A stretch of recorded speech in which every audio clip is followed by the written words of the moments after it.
excuse me to finally do some personal work again because I Oh, need a bit of a push. is that been the case? Because this is my legit first personal project, I'd say proper, that isn't one carried over from the previous years that I've started this year as well. Is that the same case for you? Well, I've got this idea for a universe. I mean, the No Man's Ship I did was sort of part of it. It's just, combining all of the stuff that I love, sci-fi, spaceships, that sort of thing, and then see if I can flesh out a universe around it, right? And build a little story, do a little world building. And whenever I do something personal, because I try to put everything that I love in there, it seems to be coherent, because it's all the same inspirations and references. Yes. As opposed to client work where I get my references from the clients and that's the work goes. So, yeah. I guess so. Yeah, go ahead. No, I thought it might be interesting for some of the whoever's going to watch this to see some of my process as well. It's very similar to the stuff I showed in the Nomon video, but if you didn't want to sign up to Nomon or you just want to see some quick tricks, then maybe this is helpful. That's all. Cool. Yeah, let's do a little intro and then we're gonna just get going. So, yeah, welcome to this unofficial thing that I guess will become an official thing now. Suggested by Jort himself. So, yeah, welcome to this not so live stream, and Jort is basically going to be doing his Shiptember live. So those who are completely new to this, totally, Shiptember's like this unofficial art month that I thought it was a genius that I coined, and I realized afterwards people have used this name for many, many years prior. But it's basically like a chance to geek out for the whole month about spaceships and whatever you want to do. And that's been running for the last few years now. And Jort and I, at this very day, so this is yesterday if this comes out when we intend this to come out, we actually recorded a podcast for Learn Squared, which is aired, and that was an amazing conversation. And yeah, so it was pretty cool to understand your motivations and what you do and stuff. And then from there, obviously, we kept in touch, and you just mentioned, hey, Shiptember's here, want to do a live stream? And obviously in that time, you've been very busy with, as your branding shows, doing certain things. So we're just going to jam for the next hour or so. Just watch you up make something amazing. I'll be working on my stuff as well. Officially, if this is a live stream, we'd have people jumping in and asking questions, but I'll pretend to be a live chat in that instance as well. But yeah, quick little, I guess, segue to yourself and just let us know what you've been up to since at least the last time we spoke, which is not too long ago, but at the same time, why did you want to take part in September this year, I guess?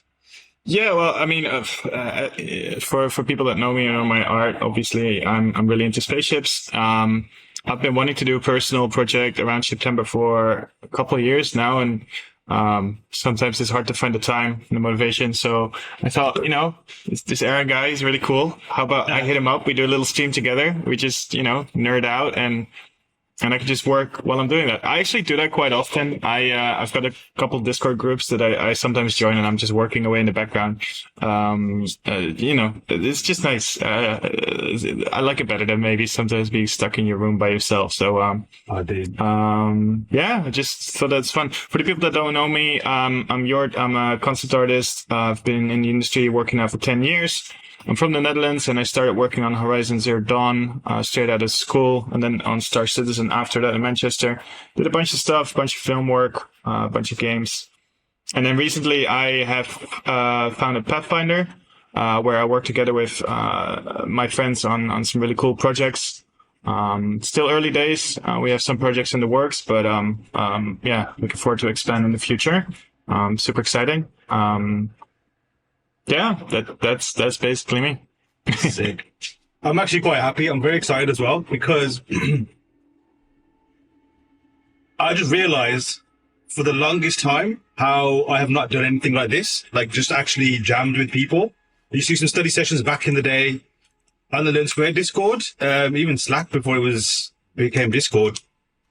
I just remember those times like super locked in, did some really cool stuff, and sadly, it just hit me today. I was thinking, I haven't done this for a very, very, very long time. Obviously, you've done many podcasts speaking to a lot of great creatives, but not actually just created alongside another artist, which is actually very surreal when you come to think of, the job and everything. So I'm looking forward to doing this as well. when we last spoke, I think it was over the summer, or was it a little bit before the summer? Summer was about to approach, the summer was coming up. And then you mentioned, like, obviously, you were gearing up to launch Pathfinder. So it's all officially out in the open, right? Yep, that's correct. So I launched a month ago, right before I went to Gamescom. And it's, yeah, like I said, we have some ongoing projects. We had them already before announcing the studio. One big one, a smaller one. And then we're helping out with some other things, more case by case basis. Just looking for some other projects as well, but it's just good to throw it out in the open and get some people aware of it. And actually, based on that announcement, we already had a bunch of people come up to us and be like, "Hey, I heard you launch your studio. What kind of work do you guys do? Maybe there's some opportunities for us to work together." So I was actually surprised. I didn't expect so much interest so early on. Which is, it's amazing to see that. Also, lots of love from the art community in general. So lots of people just sending us messages, being like, "Hey, super cool," and it's also a good excuse to get back in touch with some artists that I've met at like conventions, and hopefully I'll be able to employ quite a few of those in the future. That's like, I think we spoke about that last time as well, but as a freelancer, sometimes it's just a bit lonely. Let's just call it that way. And because I have a family now, I don't really intend to move abroad. Like, I would prefer to stay here. And so the best way to then go about it is just, make your own team, find your own people to work with, and I'll do it that way. So that's the plan. That's what we're going to do. And yeah, I've been able to work with some people already, employ some people that I like already. And hopefully there'll be lots more of that. We'll just see. Obviously the industry is in a, still not as healthy as it was a couple of years ago. Yeah. But that's also why I did it now. It's just like, we'll just see, if we can make some positive change, in all of that. Would you prefer it if you did it when the industry was healthier, or do you think it's actually not better, but maybe a better time to do it now when there's kind of like a lot of uncertainty, do you think? Yeah, it's something I've been thinking about. I think it's not necessarily a bad thing for us to do it now. Because, it can only get better from here, sort of thing. So also, I spoke to a lot of people with studios at Gamescom that recently had to let people go. You're seeing that in the industry as well. So we're not, at the moment at least, like we won't have to scale down for a while. We're scaling up, if anything, right? Even if it's very, very slow. So that's at least a good thing. It's something we'll have to deal with later. So in that regard, we only have to deal with where it can go and not like coming off a high streak, right? So I think that's a good thing. That's how I would call it. Yeah. So it's just positive vibes right now, and opportunities rather than just being like, "Oh, we had it so good." And I hope someday we can go back to that. I just wanted to do a little shout out on my process here, because I think it might be interesting for some people. This is something I've been teaching my students as well. Just a funny way to work. First of all, I'm using heavy poly setup for Blender, which Heavy Poly's Von Ling. He's a great artist. Worked on a bunch of stuff, and I followed his Blender course when I started. His setup has a bunch of plugins and different hotkeys. If you haven't found your way of working within Blender, you might want to give this a try, but it's a complete hotkey change and like shortcut change from regular Blender. So if you're used to it, probably wouldn't recommend swapping over. I mean, you can always try it, but it will take some getting used to, because you have to unlearn what you already know. But something that I found really useful is something that I actually took from Google SketchUp, which is the mirror instance thing, which is not really a tool or anything. It's just a way of working. So what you do is you create a group of meshes that are all mirrored because they're in an instance that is mirrored. So I did this with this little cube here, and I can just add cubes and all of them will be mirrored, even though there's no modifiers on them. And the great thing about this is that you can actually add a modifier like later, and so you can mirror this mesh, and then it's also mirrored in the grander thing of this in the scene. And the way you set it up is relatively easy. It works best if it's like on the origin where you start. But basically you make a cube, you call it mirror. I'll call it mirror 2 now. Then here in your overview, you just instance the mirror back into the scene. So now it should, like, if you haven't changed any origins or whatever, it's gonna be right on top. Otherwise, you have to eyeball it, which is fine. I do that all the time too. And then all you need to do is basically mirror scale this. So you scale it as x minus 1. So this is like inverted scale. So now anything that's in mirror 2 will be mirrored, right? So it's a mirror instance rather than a mirror modifier. And I found this super useful because it allows you to, like I say, have modifiers on top of this, but also it allows you to kit bash real quickly. So let's say you want to add some guns to this. So you let's say you build a new object, you build a gun. I'm not sure if this is anything like you sometimes do. Do you use instances a lot, or groups or anything in Blender? Yeah, mirror definitely a lot. Like just being able essentially just work on one side, so half the brain power. But then it kind of shows you how it looks if you do, obviously, finalize it. I used plasticity recently. I don't think that's got the same feature. And I noticed, because I just worked on one side, although you can do the blender bridge, I didn't use the mirror instance. And the middle transition, that definitely was not what I wanted. So yeah, mirror all the way, for sure. Yeah. So what's great about this instance stuff is like, hey, you model the gun and you're working on one side. And then, like, you can just hit M to join it into collection or whatever hotkey you have, add it to the mirror, and it's right there. It's instantly mirrored. And you can just keep mirroring it. And then also, like, this thing, if you Alt-D it, so instance copy it, instance duplicate rather than normal, then this is all, instance over a perfect mirror. It's quite non-destructive. It's very easy.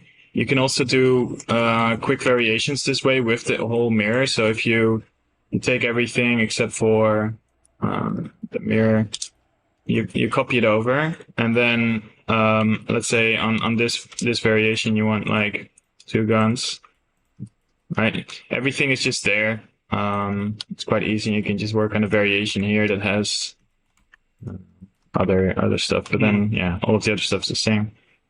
It's just the way I like to work. Is that almost every instance now, or does it depend on the kind of vehicle of the project? Well, if it's asymmetric vehicles, it's different, of course, but like the normal ship was part mirrored, part not. And then at some point you have to break it up. At some point you have to apply the mirror, and then you can have an asymmetric group as well. Yeah.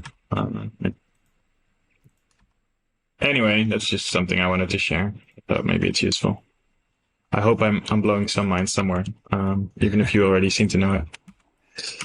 How what is the design? Have you kind of given it like some thought into what you want to do, or is it just starting from like the initial blank canvas? Because you reference images. You know what you want to make? Yeah, I really want to make a space plane jet fighter thing.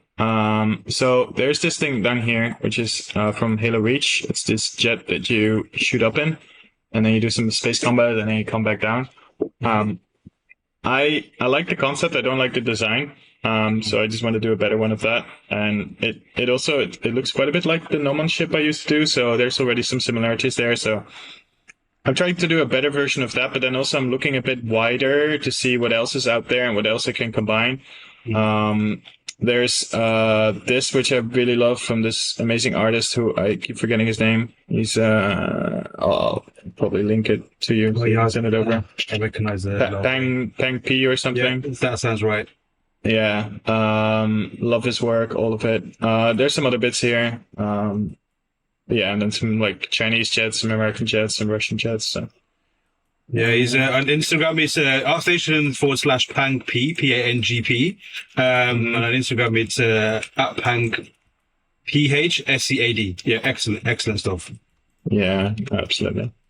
So that's the plan. So I just want to make some sort of like SSTO space plane thing. I've got a spec for it, which is like it should fit into my version of the Halo universe, which is more like the cinematic universe rather than the game universe, so a little bit more grounded.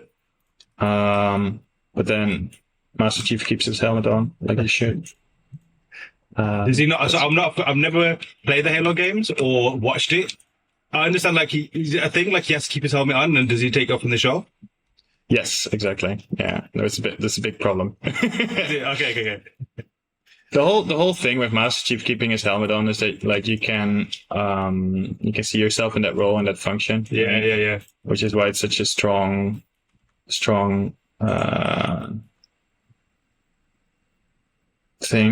Sorry, I just got a message in. Yeah, and then he does in his show, but also it just became part of his character. You know, it's just the mystique of it. It's funny, like Halo on the surface when you look at it, you're like, oh yeah, happy little sci-fi shooter. But there's some really cool narrative elements I think that are in there in the world building.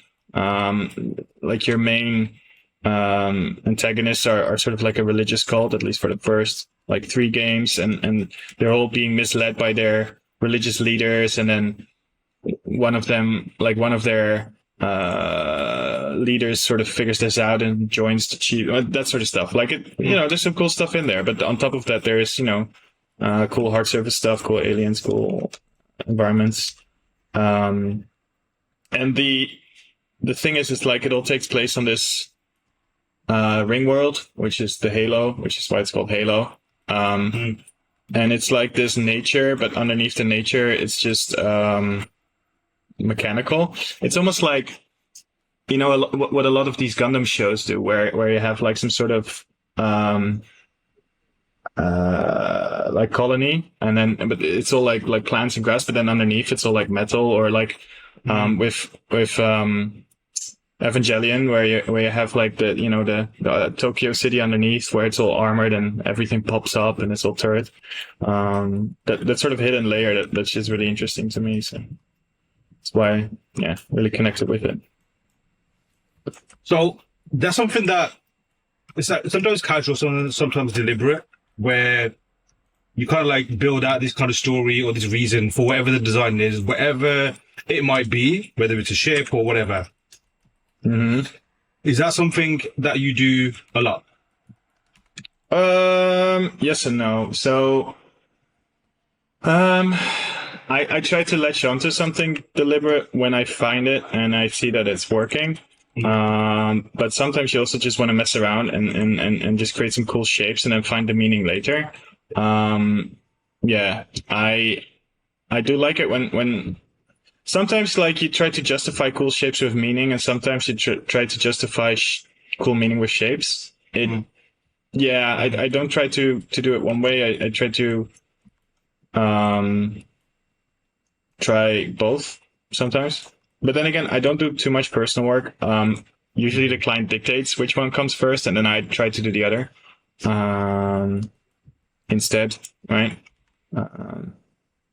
But once you have more, archetypes, more feelings, more moods, that sort of thing, it does become a more compelling design, right? So once you start tying into what Halo does with the Norse religion stuff and some of the other things, it does become more compelling. So I do see that appeal.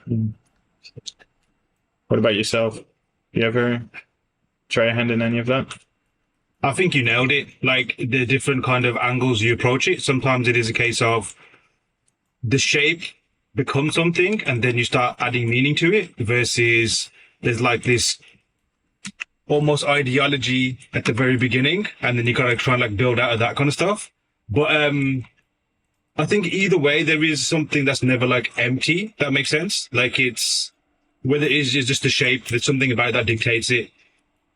And if you want to look at a deep level, I think sometimes it's more subconscious. Like certain shapes obviously look more utilitarian, maybe more organic, something more friendly. And then that kind of like, almost like writing notes on a notepad of like fleshing out a story, for example. And yeah, I'm still toying with it. I think there's definitely something that can be refined there in terms of, or at least for the last few projects that I've done, I have spent a lot of time meditating and thinking about the topic or the theme I want to go for before I start even sketching. And I think more than anything, it's just an organizational thing. It just helps me kind of like, okay, I know what I'm going to do with this. I don't need to get like distracted or that thing which happens to me sometimes where, because you're still trying to figure it out, you just, picks or push everything to oblivion and it kind of gets weird. Yeah, I think like it's something that I'm definitely warming to more and more. Almost before you even like start making stuff, you kind of know how it looks. If that makes sense. Sure. No, I mean, often you also have to figure out what you're actually making first and like how it's going to look. And then you just redo it, understanding what you were trying to do in the first place. And sometimes redoing it just makes it way better. What I also sometimes do is like I make something and it's alright, it's got all the right elements, but like composition is off, lighting is off, or sometimes the entire design is off. I had this with a number of things where I was supposed to do the space station and just the configuration, which is really boring, really standard, like sort of mushroom shape, like a pillar and then arms. But the thing is, like all the elements still worked. So what I did was I just took all the elements, I just rejigged it, and then tried to find different configurations, but with the same elements that I already made for the first version.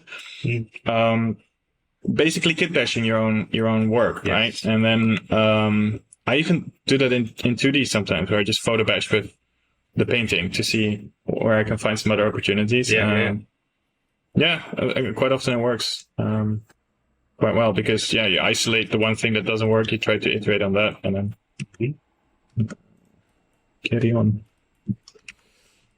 Right. So at this stage of your design now, what's going through your head? Are you happy with where things are going? Is this like giving the information back to you that what you need? Yeah. So what I'm doing here is the most generic version of this that I can think of. And then once I have the structure in place, once I have the boring space station, we just talked about this, then I'll start doing the other configurations that are more interesting to look at. And so I'm just trying to get the elements there.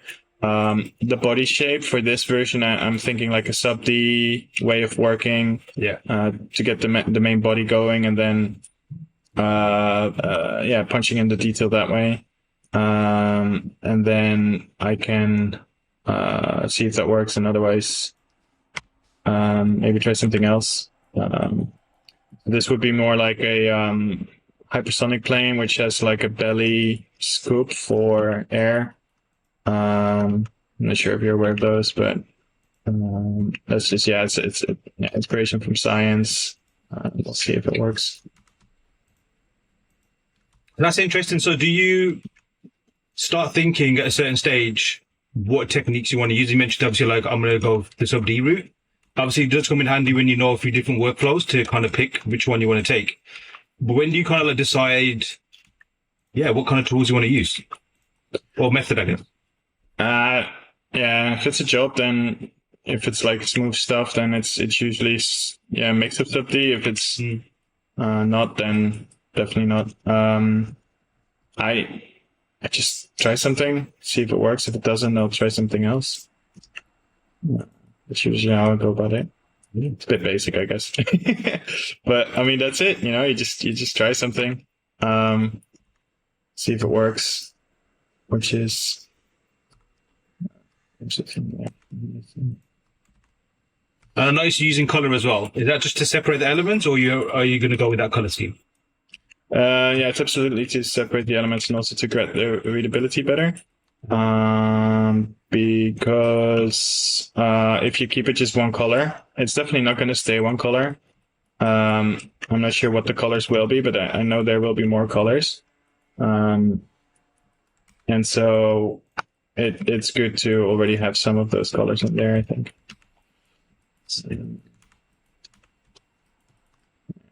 Just have a go at this.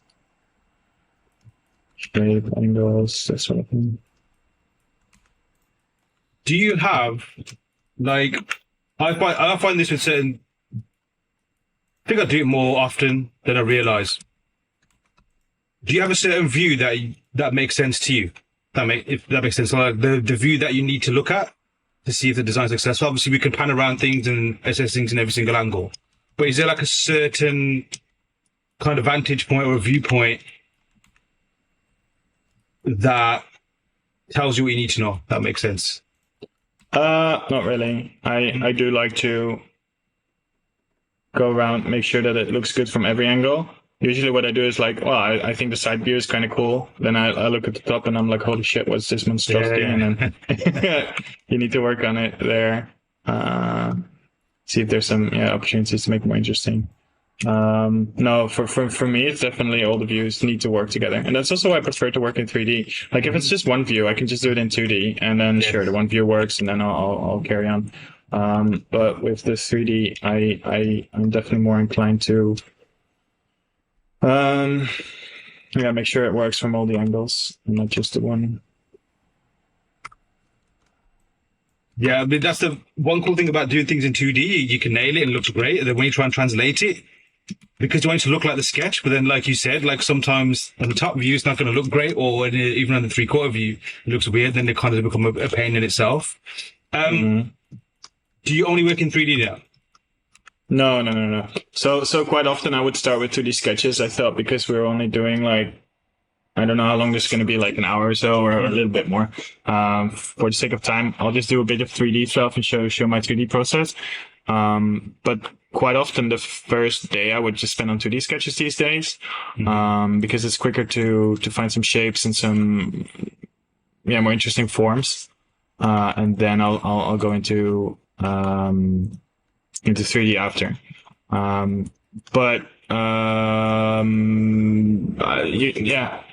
used to do mostly 3D stuff first. I like the combination of things. I also like when you get stuck in 3D, which happens quite often. I will go back to Photoshop, sketch over it, take a screenshot or a couple, sketch over it, see what opportunities there are, and then carry on again. And obviously, I finish a lot in I finish almost everything in 2D. I'm working on a project where I only do spaceships currently. That's been like going on for a very long time, and that's all 3D. I send them like Blender turntables, and then they sort of finish it because they understand like what they need to do with it. If it was a new client, I probably wouldn't send them the Blender stuff. I would do the paint over and show them like where to finesse it. To push it to final. But yeah, for clients that I have had for a longer time, I don't need to do that. They understand how to keep the style consistent with my vision, so to speak. Yeah. Sounds a bit, like I don't know, like that's it sounds a bit bigger than it should be, but that's just the way it is. So like yes. And then interesting, I do a lot of environment work for the big project that we're working on right now, and for that one I do most of it in 3D, including lighting, but then I keep it super rough because I'm just going to paint on top of it, and by keeping it super rough I'm forcing myself to paint on top of it, and also not to waste too much time in 3D, to keep it quite how do you say that, economical? Yeah. So lots of 2D still involved. I definitely enjoy painting a lot more lately as well. That just for your own self, or is that also whenever the project needs it? Because the project needs it, but then I also do enjoy it myself, so win-win. I'm not sure if I talked about this in the pod. I think I did, but I used to mostly paint. Um, the Learn Square port. I'm pretty sure we mentioned it, but like I used to mostly paint. Then I found 3D, and I did mostly 3D, and now I'm slowly getting back into Yeah. painting more. I did do that for the Marvels thing as some other film work where they're like, hey, we need this concept in a day. Well, you're not going to do a 3D environment plus painting in a day, so you just photo bash it. Yeah. Um, and then yeah, for that it's different, but yeah. Do you think, so that's something that happened to me recently. I've picked up my watercolors again, and when I calculated when's the last time I seriously used them, close to 20 years, which is crazy.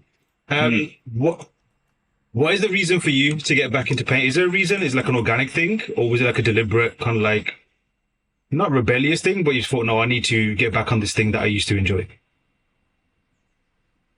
I think both. Like, I just really enjoy it. I also think in this day and age of AI, all that stuff, the personal touch is important. And obviously, the more I paint, the more it's going to look like something I painted. Mm-hmm. And so I think that's why it also just makes sense for me to paint a bit more, to make it more personal and to make it more like my thing rather than anyone else's thing. So it's a thing I really enjoy, but I also think it's just a good thing to do, right? Mm-hmm. Like, yeah, in this day and age. Yeah, there's definitely, maybe it's because there's no screen involved, but it does feel healthier on the mind when you're just painting versus like staring at this, like, you know, whatever they use for brightness metrics these days on screens that are like super maxed out and just, you know, destroying your photo cells, whatever they are in the back of your eye. No, I can see that. I mean, mind you, I when I'm talking about painting, it's still it's Photoshop, right? But I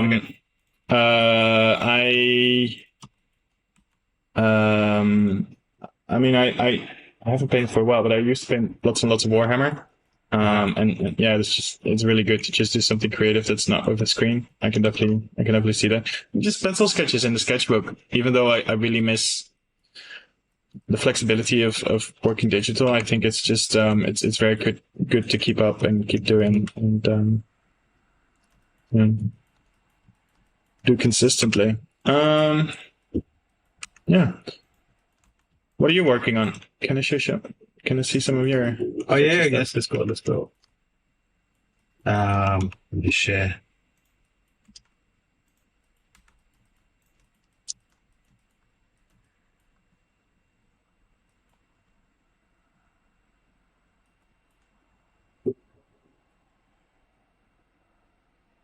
Cool.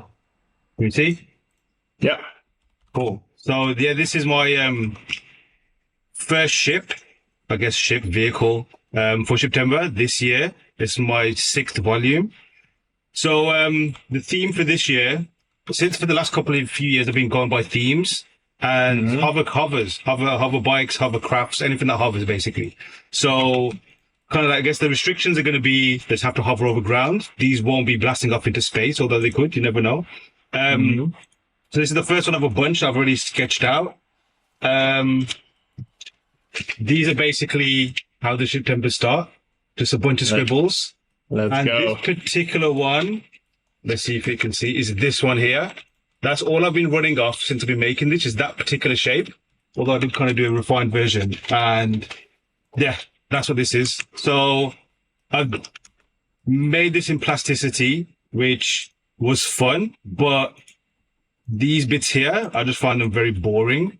So obviously in the future, I'll go back in and just sexify these because it's very generic, kind of like transition between the two sides. Although when I was working on the half, they seemed fun. But I remember at uni, we did, got taught in Alias. It was a case of like model on one half, curve it, and then, you know, mirror it over. And every time I used to mirror it, it literally had this kind of like roof point in the middle, which I hated. But these can be like, you know, finessed out over here. So yeah, that's all this is. And there's kind of like more stuff going underneath, which is like, I guess, some pseudo kind of like engine, inner working kind of stuff.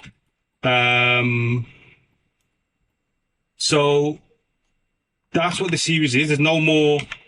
In previous ones, I've had like a backstory for different vehicles and what they're going to do. For example, a few years ago, I did one based on escape pods. I only released 3. I had 20 figured out, and they all kind of like had a specific purpose.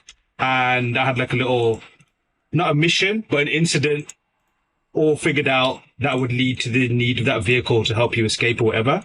So that's something I'd love to explore whenever I get time. But in this one, I just wanted to go back in and just mess around and roll with shapes. And right now I'm just doing decals because I'm kind of happy with the color scheme. I want to keep it that kind of simple. This, I would say, is still like, well, they're all concepts. It's all like a sketch. It's a proposal of an idea. Definitely not finished. Where the controls are is so generic and so bland. Well, that'd be really cool to figure out. And maybe there's like a way that like the mechanism can be like moved in and out and twisted a little bit, and that would be quite fun. Maybe even the gaming element, or just, you know, cool sci-fi. There's always this thing about vehicles where silhouette is cool, whether you like them or not. A silhouette is obviously important. It's recognizable. But then there's always something about when you imagine if you're piloting that, for example. So I do like the Millennium Falcon over the X-Wing, but the X-Wing would seem way more fun to fly. But then beyond both of those, I think the TIE Fighter would be the most funnest out of them all. And there's all these kind of little things that you think. So yeah, that's what's going on with this one. That's cool, man. How do you find plasticity? I looked at it. I wanted to try, but I just haven't found the excuse or time yet. It's something cool. I should. It's because you come from SketchUp, right? Yeah, I've used Fusion a lot as well. Fusion. Do you still use it much? I haven't touched it for a while because I sort of switched to Blender for everything. Mm-hmm. I haven't done any work that's as precise as I needed to, like for Fusion, because basically I'm doing more of the high level stuff, and all the smaller stuff I'll sort of starting to hand off more and more to my juniors now, especially with the company. So, yeah. If you're getting what you need in Blender, I don't think you need plasticity, especially if you're not using Fusion. Plasticity just replaced what Fusion was for me. Right. And I think in that sense, it's very powerful. You've got pretty much the same kind of power that you can use, probably even more in certain cases, than Fusion. And the Blender Bridge is very, very powerful. So there was no need to export anything and kind of like relink things. This is just, where is it? For all the add-ons I never used. Just a Blender Bridge or the connect thing. Just click that and it just brings everything over. And it also live updates. So if you are making something in plasticity and you maybe like update the shape, for example, or completely delete something, it will update it in Blender. Which is pretty cool because in plasticity, although I do like the viewport, I'm not sure how easy it is to customize plasticity, but the viewport in Fusion 360, I think the white background and the way they showed all the curves and the surfaces and everything was pretty useful information when you're like trying to understand the surface. And although you could mess around with materials and you can do it in plasticity, I think the certain generic kind of like materials shaders I've got are okay, but they're not great. Whereas obviously with the bridge thing, you can literally have your light set up, HDRs, whatever you need, and you can assess it almost live, how it looks with the reflections and all that kind of good stuff. But with that said, there's been other vehicles that I've been working on just purely in Blender as well. And a bit like what you said before, it's become more a case of either whatever's happening at that project at the time, or whatever's in front of me, and we'll just use that. So I think for complex surfaces, although this is pretty straightforward, but if there's like a lot of very exotic surfacing and curves and transitions, I think that's where plasticity and that kind of like type of modeling will shine versus sub D. Although you could argue that maybe just keep everything in sub D, or at least in a package like Blender, because if it's most likely going to end up in a game or something anyway, it kind of needs to be translated into poly model and whatnot. But yeah. Yeah, but Plasticity has a good exporter, right? It's cool. Sorry? Plasticity does have a good exporter, I heard. So I haven't tried it. Well, I guess it does. But I haven't tried it. But I guess the bridge thing alone is all I need. All I need is just to get this in there. And what kind of geo does it give you? not very good. It's a bit like how Fusion 360s was. A lot of tries. Not very nice. Although you can like quad remesh it and rebuild it and stuff. So let's see.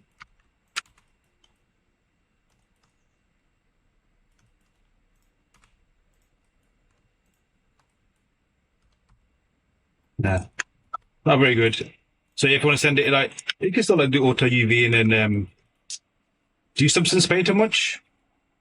No, I just do the standard procedural texture sort of route. I just throw like a material and a color on it, and maybe some like floaty decals, like what you're doing there, and then I'm a Warhammer guy. I like painting my material. Yeah, fair enough. Yeah, it's a good excuse to do a little painting, a little weathering, little. Yeah, like I guess remeshing it so it's all quadded out and all nice comes in handy so you can UV it and stuff. And I haven't used it for a while, but I do tend to just send things into Painter and add all the dirt and all the weathering, all that kind of stuff in there. But yeah, so you're not playing plasticity much? Sorry? You're not playing with plasticity much? Not enough, no. For Fusion, it was good because I had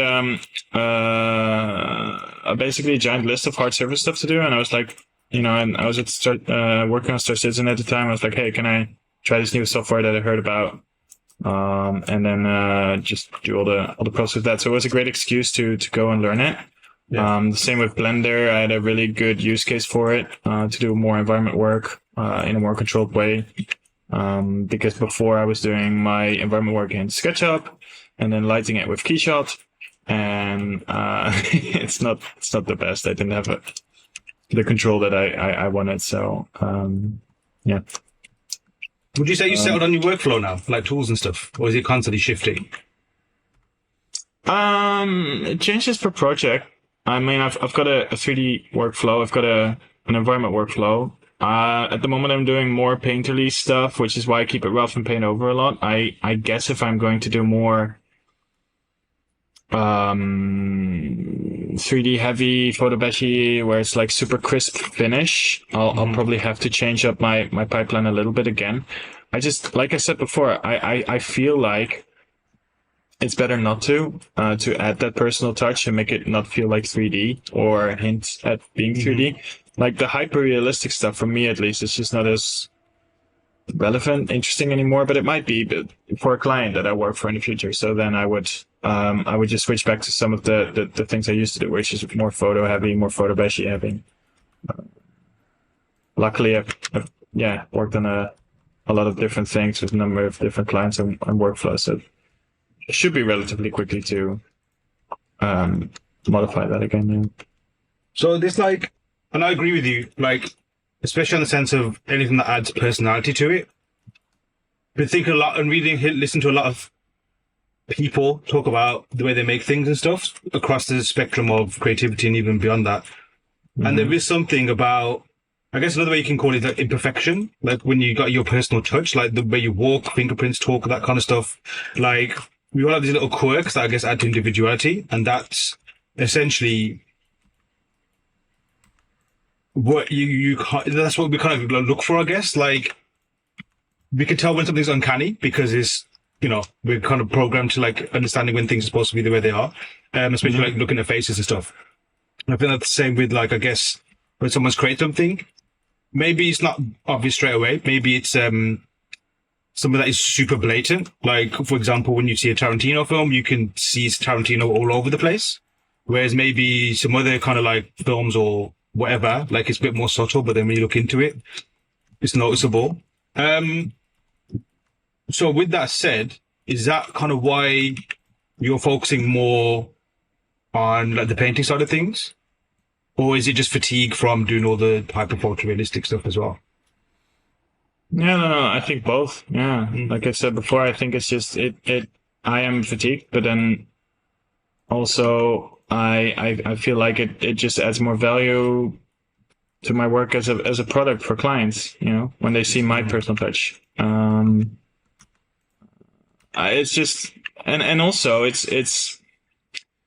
sounds a bit weird, but it's also easier for me to achieve better work in a quicker time, which makes it more economical. It's more fun. I can,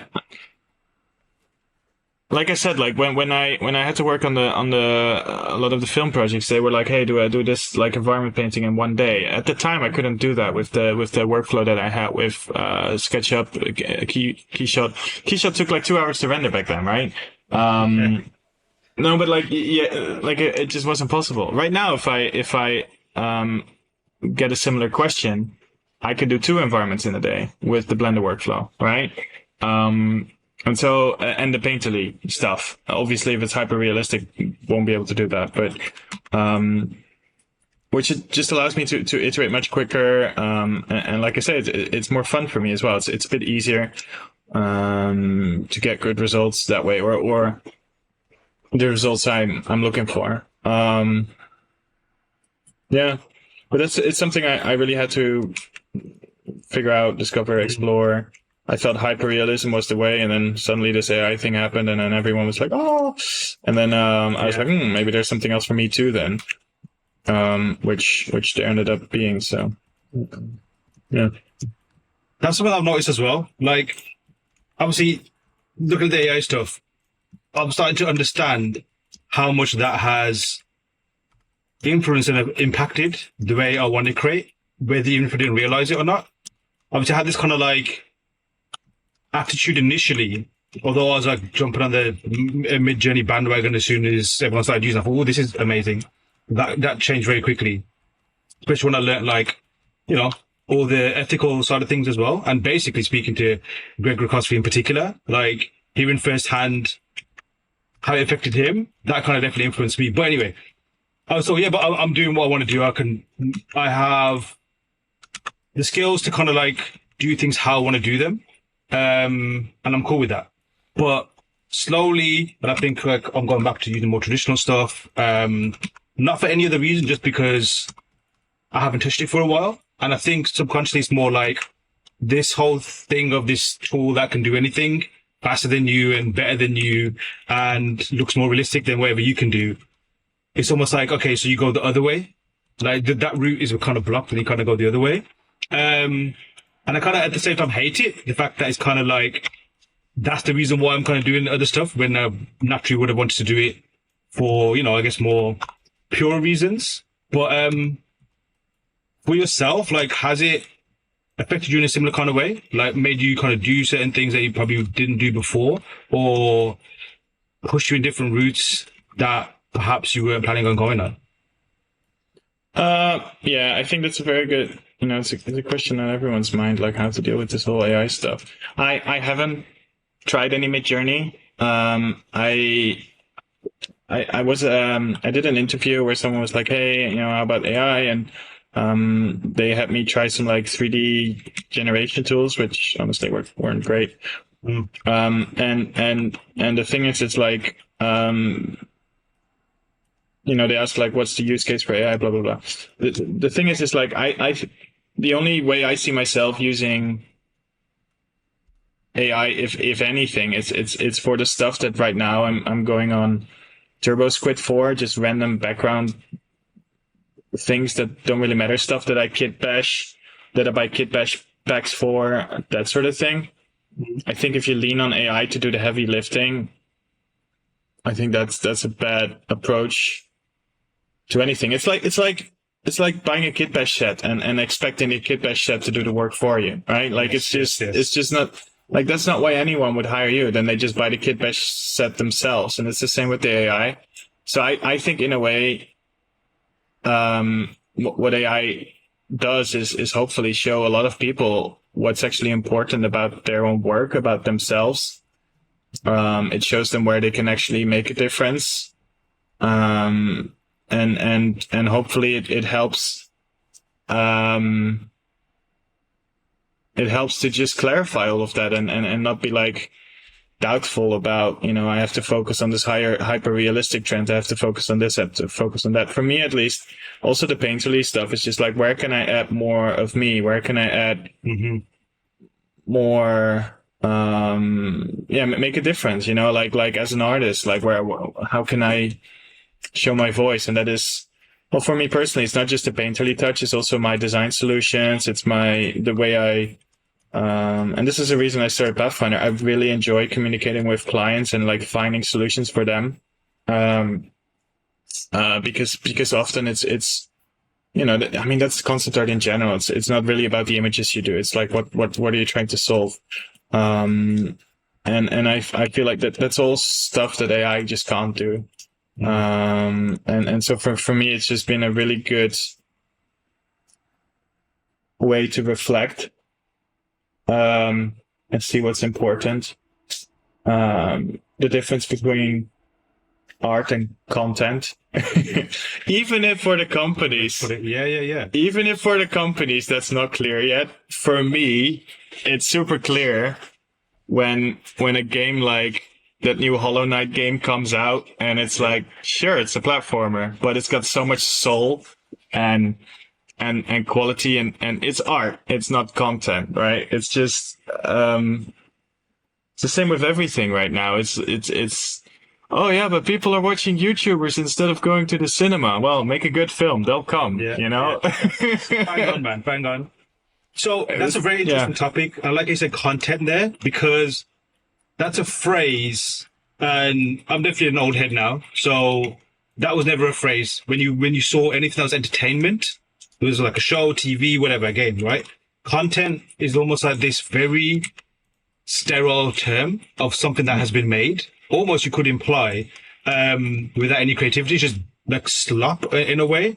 And I know that's kind of been adopted as anyone who just makes anything that's kind of outside of the traditional entertainment routes, like whether it's a film or a TV show. I understand, like, I'm not referring to that, like content creators, for example. But yeah, like you just said, anything that's just made just to appease an algorithm or to do whatever, right? Like, that is just so off-putting in terms of like the creative juices or the kind of like things that really help instigate ideas and what have you. So I just want to make some content. It's like, oh, that's nice, that's great. But at the same time, the thing you mentioned about trends, it is something that is a powerful influencer, because it, everyone's trying to like make their way and figure out what they need to do. It's like, oh, well, if I follow the trend, I will get some traction that will lead to some opportunity. Have you ever found yourself following trends? Yeah, I think so. Or at least looking at trends. You might as well put it back on your screen. I'm just going to leave in decals. Let's see what sections you got going on. It's good. It's good to do decals. Let me just Linda. Yeah, so I recolored a bit and then started just finding some interesting shapes using some booleans. Where were we? Trends. Yeah, so I think I have followed trends. I try not to, but sometimes you just see cool stuff and you're like, oh, I wanna do that. Like, some robot film comes out and you do the robot thing. Yeah, of course. Usually I try to instead of trend, like just look at the good ideas, and try to incorporate them into my own work.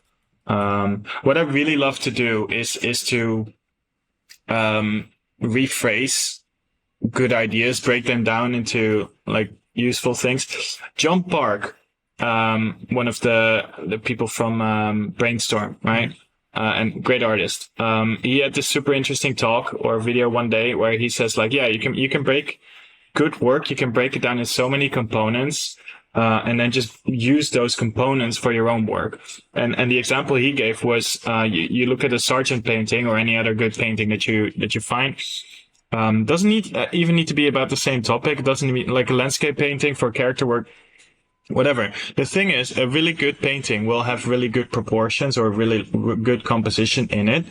And sometimes you can use those good compositions in a completely different context, and it's still a good composition, or it's still good like proportional shapes. So you can use a good idea without copying it, without actually following the trend. You can still use the good stuff from that trend, if that makes sense. I tried to do similar stuff with the paintings from The Last of Us and other Naughty Dog stuff, where their compositions, their lighting,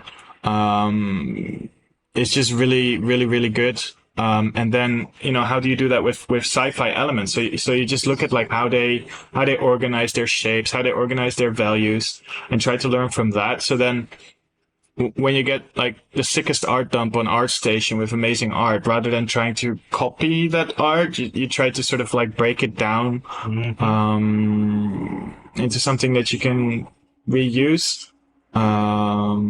That's, yeah. But on following trends itself, the thing I found myself doing a lot was trying to follow the career sort of other successful artists, which is sort of my pitfall of following trends.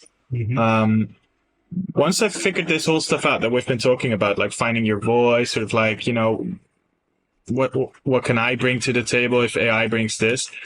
I always, and I guess everyone has that, but like it's really hard to find which direction to take, which route to take. Starting Pathfinder, for instance, like how many people have done that, right? But I just really felt like this is something I had to at least try. And it's not like really something a lot of people have tried. But despite that, I still felt like I needed to try it and to understand that my path in this world isn't necessarily the one from, any of the other artists that I really look up to. It just took a very long time. And I tried to follow theirs, for so long, doing in-house first, and then, trying a bit of freelancing and seeing what other people are doing in the freelancing world. And I still do that. And it's good to learn from others, but also to understand, break it down, do the stuff that's useful, and then try to build your own path from it, instead of following it more literally. And I'm still figuring that one out, but I'm slowly getting there, being able to say like, no, this is my journey, this is how I'm going to do it, so yeah. That's amazing. And I think that's also like, how the journey that's a good snapshot of like how the journey always goes. And obviously it can go in different directions, of course. But you do start off, you need to figure out the ropes. We're both parents. We've all seen our kids literally just mimic what we do for their own survival, so they can figure things out. And then once they kind of like got a grasp, they just don't care and do their own kind of thing. And it's almost like kind of like cycle repeating over and over again. And once you do get to a point where like, whether it's you kind of figured something out or it's kind of working for you, then it's almost rude not to kind of like do things your own way and not reject, but kind of like just let go of whatever the kind of stuff you're following on. Because at the same time, if you weren't doing that, I'm sure the journey and the road so far would be a lot longer, a lot less smoother, and probably with a little bit way more frustration. But at the same time, of course, with trends and stuff, because I found myself with that, especially early on. It was like, ooh, it's all about tools, and it's all about this, and then the stubbornness kind of kicks in and be like, just do what you want. In a smart way, just do what you want, bro, and just run with that. I guess with you specifically, you took quite a different journey from most artists, right? Where you're also doing so much with Learn Square, with this, and a lot more than most artists would. But in that, like you have so many things to offer to that side of the industry and everything as well, and then make your career a little bit more about that, right? So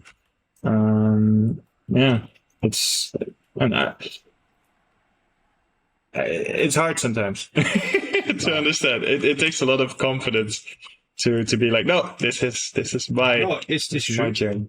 And like you said, like even for myself as well, it is a case of like nowhere near that kind of like depth for myself, definitely nowhere near where it's supposed to be, where I want it to be. And this is definitely never part of the plan. But at the same time, you can just kind of roll with the tide and the current where it kind of takes you. But also think like, because I'm sure you've had a lot of students ask you, and just obviously fellow professionals as well. Like it's kind of like a thing that whether it's directly or indirectly, you can kind of like see it kind of bubbling under the surface, where people are kind of thinking, what should I be doing? What should I do next? Or am I doing the kind of right thing? And it's okay, I guess. Like if things are not going how you want them to go, but something's kind of happening, like at least embrace that and just kind of run with it. But at the same time, there's no shame and there's no problem in constantly asking that question of yourself. I think the sad thing would be is if you just stop and kind of like just roll with the punches, so to speak, and just kind of like just stick with what you got to get, because we're creatives, man, and there's nothing worse than creating or doing something that you kind of don't want to do, whether you can do it or not. Yeah, or not doing anything. I in the Learn Square podcast, I'm not sure if you remember, I talked about my cycling and my approach to that was like doing the loops and actually getting some distance in. It's like you just pick a direction and you just go for it sometimes. But I have a lot of students that ask me that, and usually what I tell them is like, hey, like just pick a company you want to work for, pick a subject you want to learn, pick a software you want to learn, and then a sort of like a benchmark of like, I want to be able to do this, and then just go for it and see what you find along your along your journey.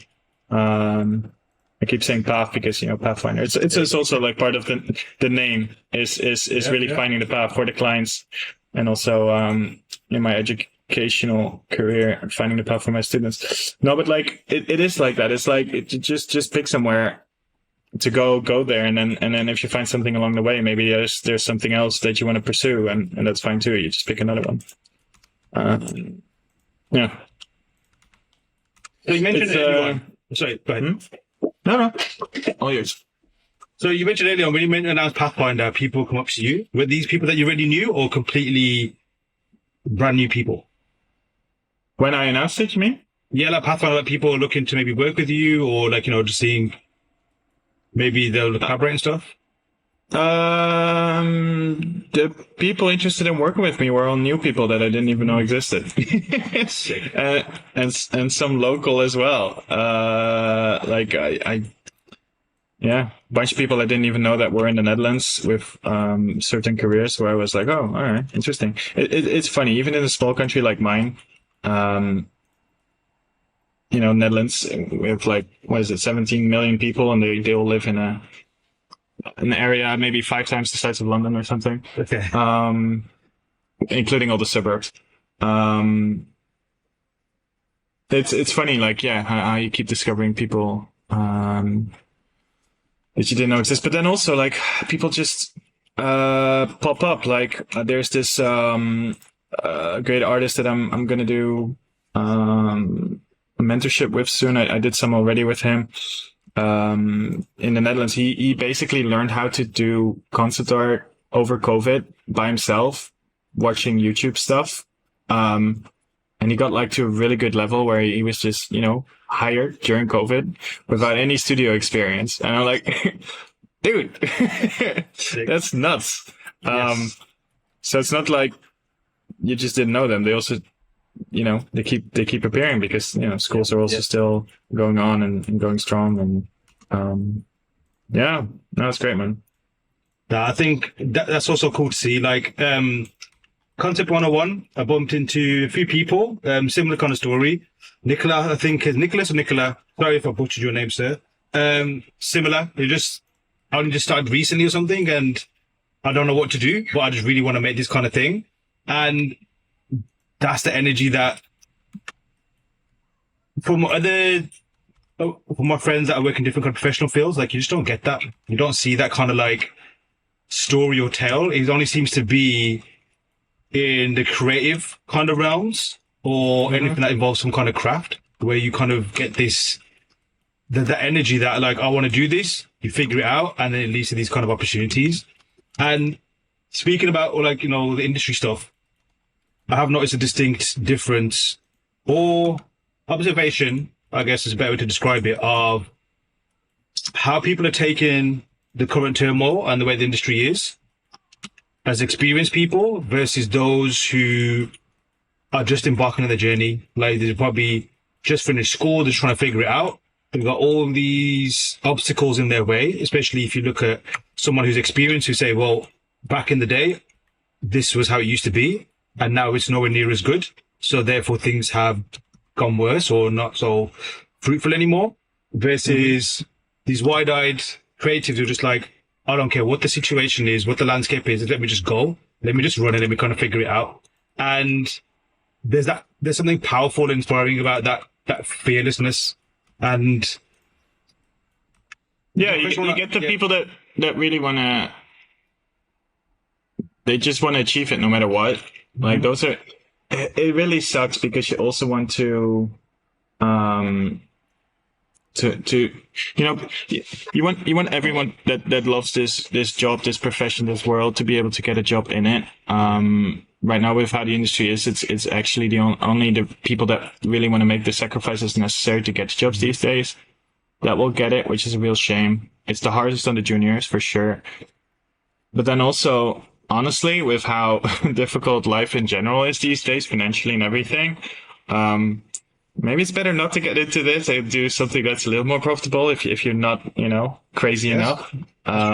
This was the case for animation for the longest time already, even when we started, that like for animators, it was super hard. It's even harder now. But I remember speaking to a bunch of animators and they were like, if you're not sure about this, just don't. It's harder than concept art. It was harder, and it still is, yeah. But the people that are left over, they're really, really good. So it's it's a bit of a mixed bag. That's true.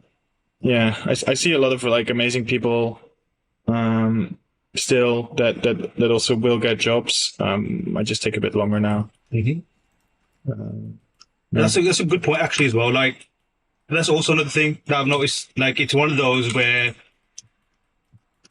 any creator listening to this right now will know that what I'm talking about when you say like that joy of creating and coming up with something, and especially when it kind of all works out and it's like great, you achieve what you want to achieve.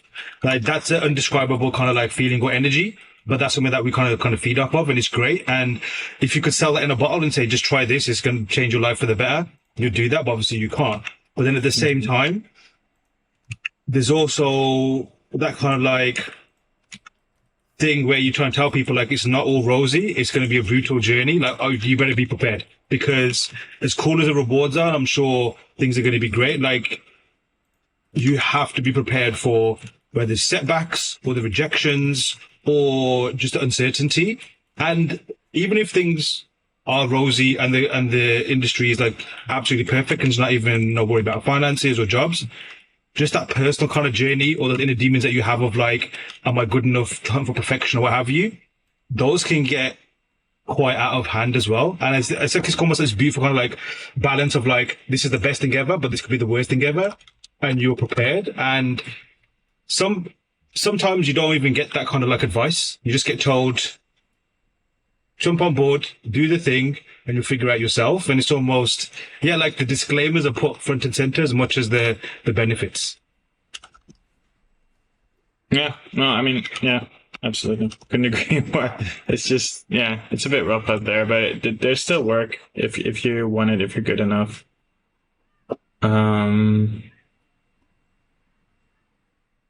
Yeah, and there's still fun projects. There's still good stuff to be had. I think it's just a bit of a realignment, a remix. Like I say, like it's just getting rid of the content stuff and getting back to the art, which means less work for in general. But the work that will be left behind, I think, will be better for it. Well, now that you've started a studio, obviously you are getting work coming in. What kind of like noises are you hearing, obviously from what you can reveal without breaching any NDA or even any personal kind of like, secrets or anything?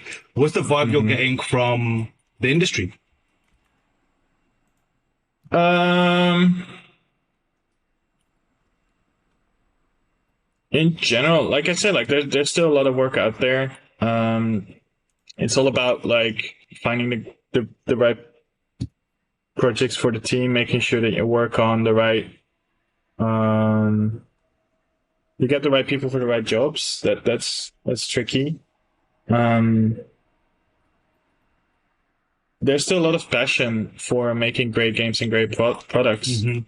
Money's harder to be found for sure because investors aren't too ready to commit.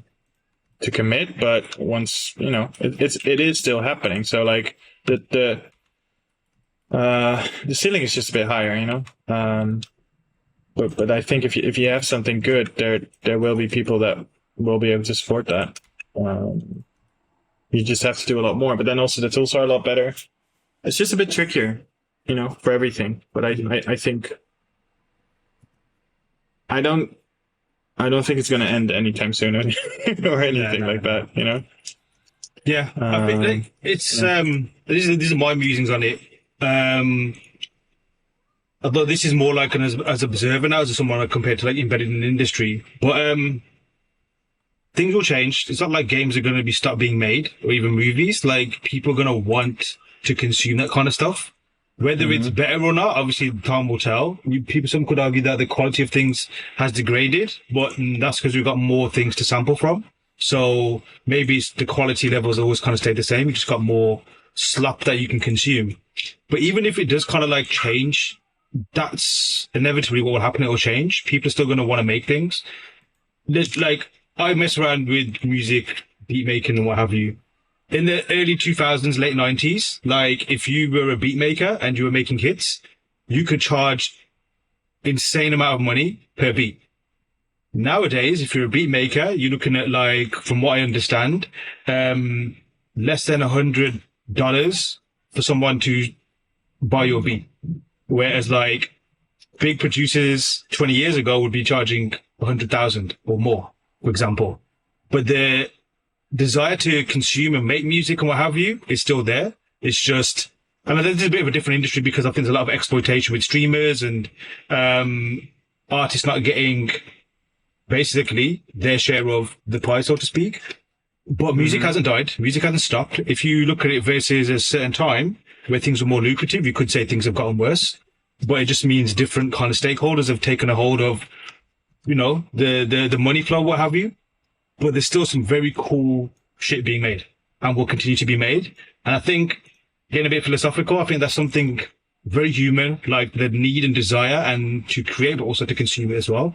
So I'm optimistic, at least just in terms of as a consumer and a creative, because I know for a fact there's so many things that I can still create and come up with and potentially share if I ever realize them. That's just from me.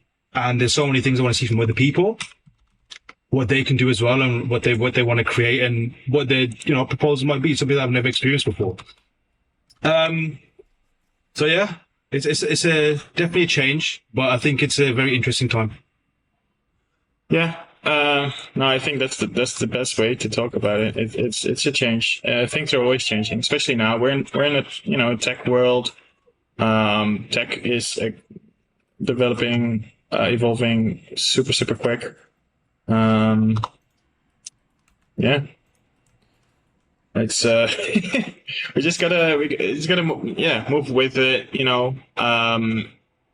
Be conscious of not losing your soul in any of it, but also trying to find new opportunities to stand out and do cool stuff and which ends up being valuable to clients, because in the end of the day we are commercial artists, not just artists. You also need to do that. Right now I'm doing a very critical thing, by the way, with the ship is checking how big it is and how big it should be. Usually I do this at the start, but I kind of forgot. But just doing it now. So I got a character in from Mixamo. If you don't know Mixamo, you're watching this, have a look.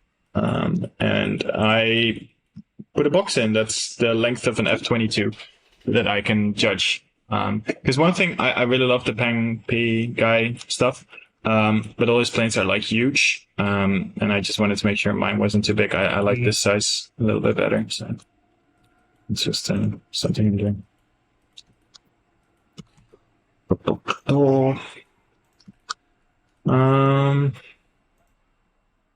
What about sci-fi stuff? Because we haven't really spoken about the industry a lot, right? But what about sci-fi?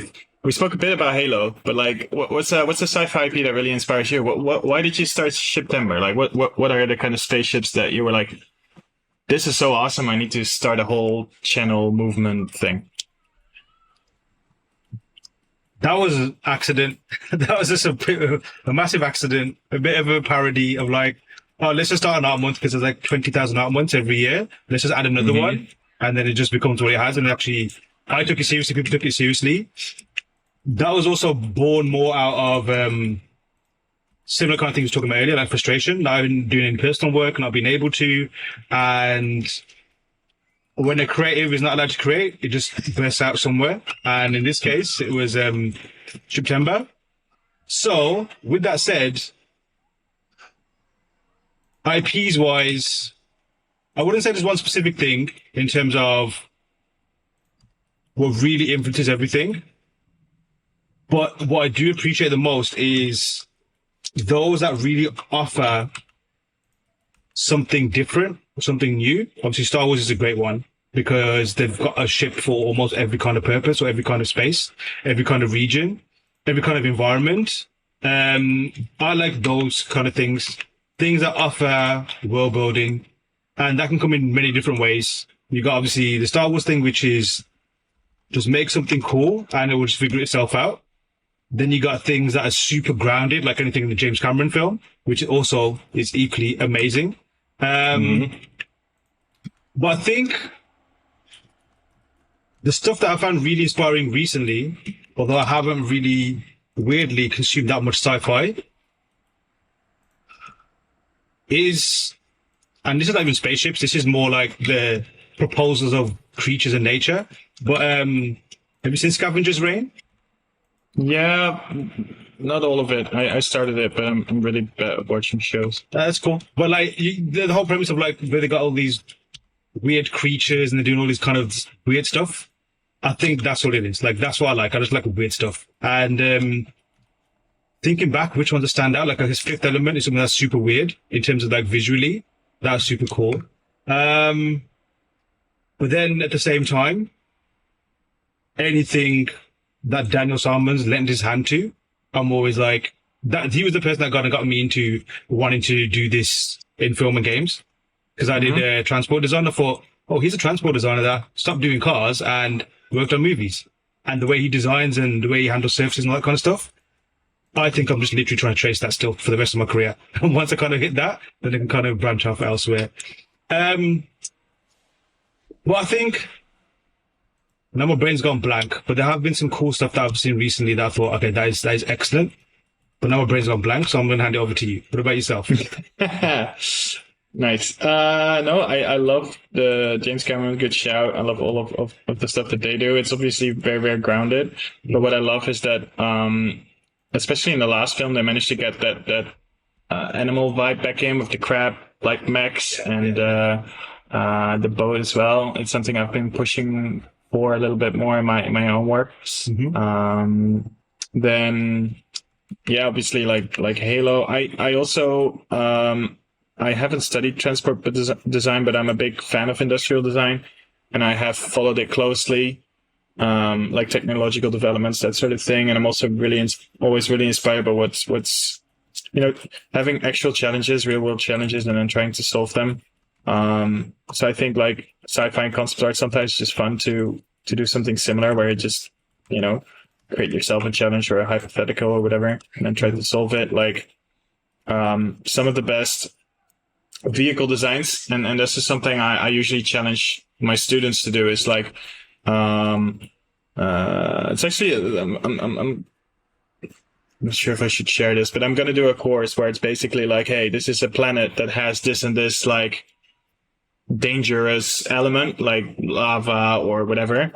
And like, if there was a mining colony there, how would you design the vehicles to handle that, right? And there's so many films that solve that sort of stuff really well, like the F-Star stuff. Star Wars also, like it's speaking about lava. There's a lot of ways they handle it and come up with these solutions, which is very cool to me.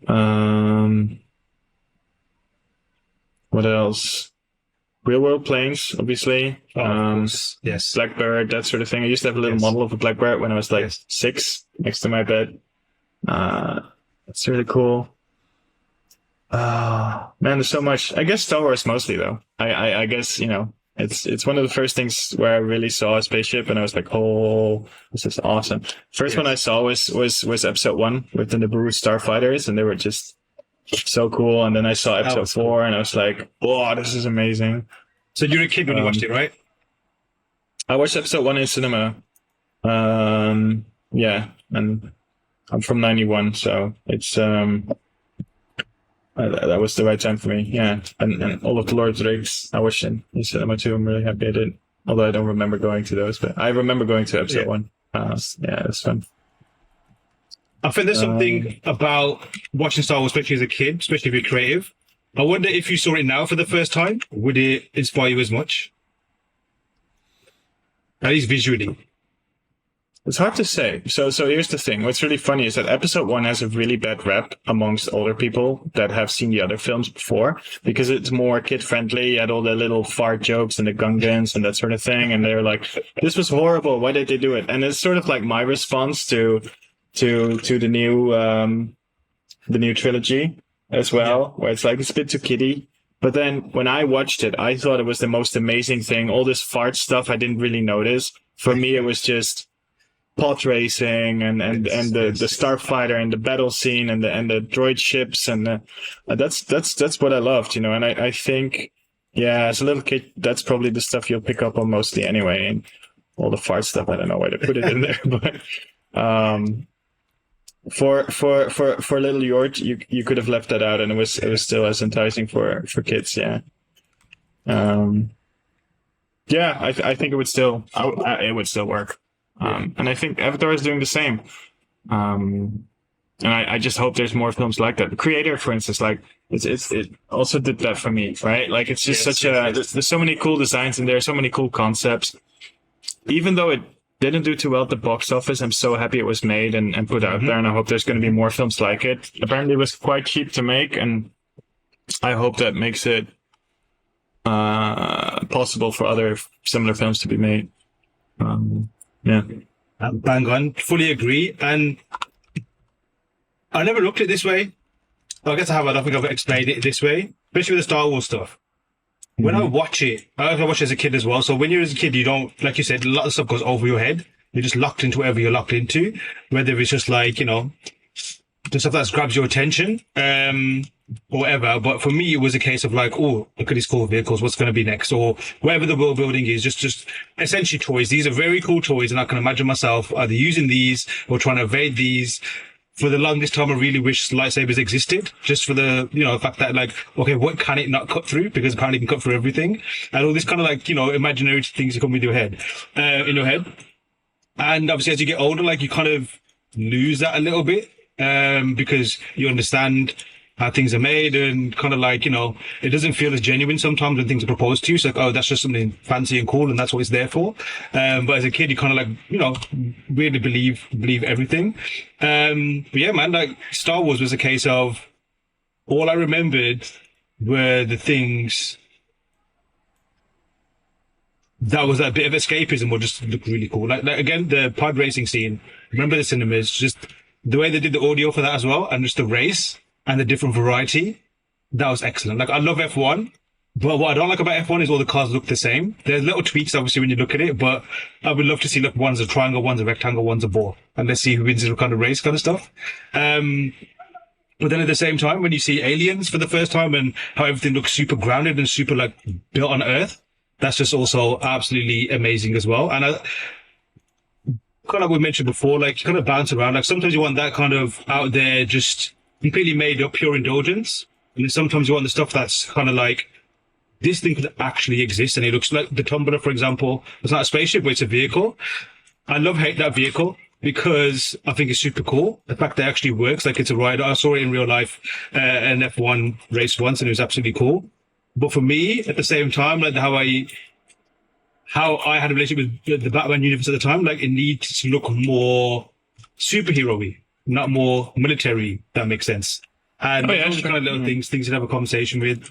But another thing about Star Wars as well, like the way you could personalize things, like you can put your own droid in there, and then the droid does little things for you. Like those kind of little elements that not really everything else has. But at the same time, we grew up in like a very sci-fi household. Like if Star Wars wasn't on, it was Star Trek. If Star Trek wasn't on, it was something else. Like there's always these kind of like visual references, and that juxtaposition between junky, greebly Star Wars versus super sleek, like futuristic Star Trek was nice to kind of counterbalance as well.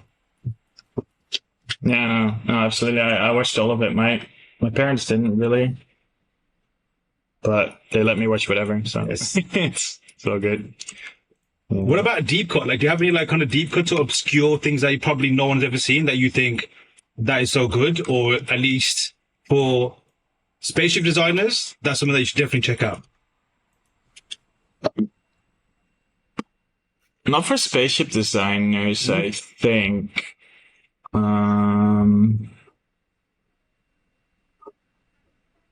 Let's see, spaceship designers. I mean, if you don't know Atomic Space, okay, definitely look that up.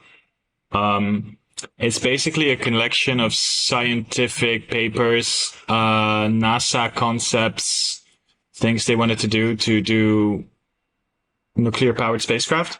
But then on top of that, they have a whole section on conceptual ships in sci-fi films.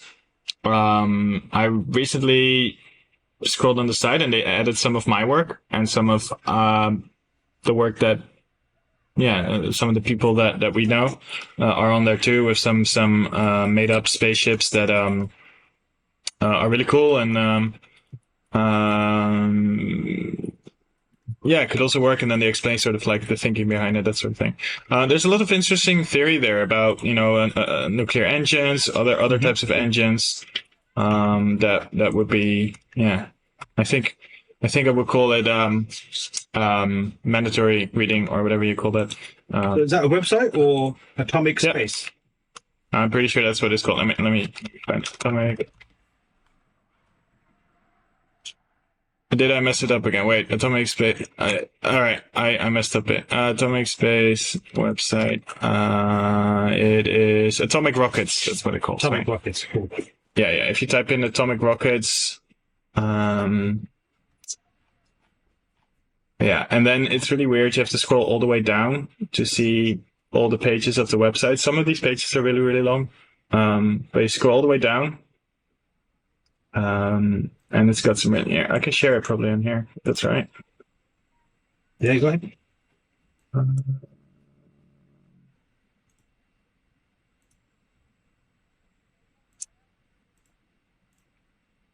Here you go. So this is what it's called. These are all the people that help make it. It's a lot of people. So it's all crowdfunded. And then basically, it's like it goes over realistic designs that NASA thought of with some like papers and stuff, and then they even do. If you ever play Kerbal Space Program, this is your jam, and I play Kerbal Space Program. By the way, Kerbal Space Program, that's a good one. If you want to know or try to understand how real rockets work, which is all of this stuff, and then. Really interesting, even like the schematics of like rocket engines with the layout, how it would work with the fuel lines, that sort of thing. But then you can forget about everything, all of that, and then just make something that looks cool. And then yes. The sweet spot is somewhere in the middle. Anyway, this is just one page. This is just one page I clicked. Look how long it is, right? This is part 1 of realistic rockets or something.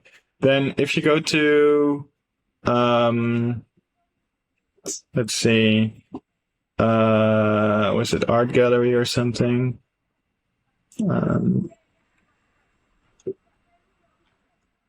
Oh yeah, yeah. So here's some of like just artists that they found that make similar stuff. And here, somewhere down here is my work as well. This is sick. And it's just a collection of like cool, realistic looking space stuff. It's all in the realm of NASA punk. So, like Starfield is these days. There's not that many games like Starfield, by the way. So, yeah. And I use this website as my main resource for my graduation project, which was also Nice. yeah, that's awesome. This kind of stuff is like super gold. Like, I know obviously we've got IPs and stuff, but those in between things, like proposals of technologies or new things that like, oh, this will give you, you know, this is 10 times more powerful than a car battery, for example. Those are jumping off points for ideas and how to incorporate that into this kind of thing and what have you. That kind of stuff is like ultimate cheat code for ideas and things like that. Yeah, so the way I like to work these days, we spoke about meaning and function and shapes and that sort of thing before. The way I like to work these days is actually start by finding a cool shape and then trying to find a justification for it, and then using whatever justification that is, picking the elements from it to justify it. So, or to ground it, I must say. So let's say you make a futuristic kitchen. You need some sort of cooktop. But then it could be any sort of material or shape or anything that you like. Then you can find some sort of technology that works with the cooktop, that works with your universe. So in Fallout, it might be something a little bit more, you know, open. You see the electric coils and all the wiring, because Fallout, it's all like scrunched together. Cyberpunk, you probably see something different. Maybe if it's an Arasaka cyberpunk thing, it's all like sexy green neon and glowy, but like it's still a cooktop, right? So you need to still have those elements. And so the thing is, a website like this is just really good for finding justifications for doing certain elements or shapes on your ships, in order to be able to ground them to, how do you say that? Something a little more compelling to look at. Because often when it appears there's a deeper meaning behind elements or shapes or whatever, it's just a little bit more of a compelling design. Which is why I really like that. Like if you want, so let's say I want to make this thing atomic, right? I don't need to stick to the shapes that they propose for atomic rockets, but I can still make it atomic by adding in the elements that make it atomic, right? Just with my shapes, with cooler shapes, with the shape language that either the IP demands or that I think are cool. And so it's more of my personal touch. The same with rocket engines. So like, this is like my quick placeholder aerospike. I don't need to do a realistic aerospike, which wouldn't have this angle, but I can still make it look like an aerospike, so it takes elements out of it. Does that make sense? Yeah, fully. Yeah. Anyway, that's sort of my thinking. Yeah. I've got to head off. You're more than welcome to carry on and stay along. No, that's fine. Head up in a bit. Well, whereabouts are you with this design right now? Like, at what stage would you say before, or what would come next? So I think this is a decent enough block out for probably the most boring version of this thing that I could do. So my approach now would be to do a couple variations, explore different shapes, different proportions. And then I would probably pick an element, work it up to sort of like a more final version in 3D, and then use that as the benchmark of level of finish in 3D for everything else. That's my approach for these things. Yeah. Cool silhouette, man. Really like it. Yeah, I think it's all right. I think I can definitely probably find it's a bit too generic for me, but like I say, like it's a good jumping off point because everything is in 3D, everything is non-destructive. That's another thing I like about the sub-D live Boolean workflow is you can just change stuff. You can just remove the wings, put them there or whatever. You already have a variation, right? So it's all very easy. Also, the same. I'm not sure if you saw this. This is something not a lot of people use, but it allows me to do an insert for the glass real quick and easy. The way I do that is I do a live boolean into the hole. Then I can just show you. So I basically I do a live boolean into the hole. I have a solidify on it to make it hollow. Then I just duplicate the hole again, and instead of doing the live boolean, I do a live intersect, which basically gives the opposite. And then I make that intersect, I make the glass cockpit glass there. I make it the glass color. And so you can change this and everything will update. If you want to update the hole, obviously that doesn't work, but what you can do, and I did this actually just now during the stream if you watch it back, is you can select both of them, and because their vertices are overlapping, if you just click and drag, you can still play around with the proportion. So you can still do this and it will still work. Sick. I was not aware of that. I'm definitely going to use that. Yeah, it's just a really, really easy trick to, and it's mostly for a blockout stage. It's not as, finessed or whatever, but it's a good trick to just quickly do glass or also I used it, Start Citizenship with the blue livery. I used it just to do the livery because you can also do it that. So if I do it here on this body, obviously it's going to delete, then I duplicate, intersect, and then I make this one blue or whatever. And it's not perfect, it's not ideal, but it's just a different way of doing things. You can make this. But like I said, for the blockout phase or ideations, that is just gold. There's one tip I'm working on. I just left it because I just couldn't figure something out. It became annoying, and it was the cockpit and the position of it. That would literally just solve my issues. That would fix my life. So thank you for sorting my life out for that one. Yeah, no, exactly. That sort of stuff. But yeah, you can do it with liveries too. So, that's it.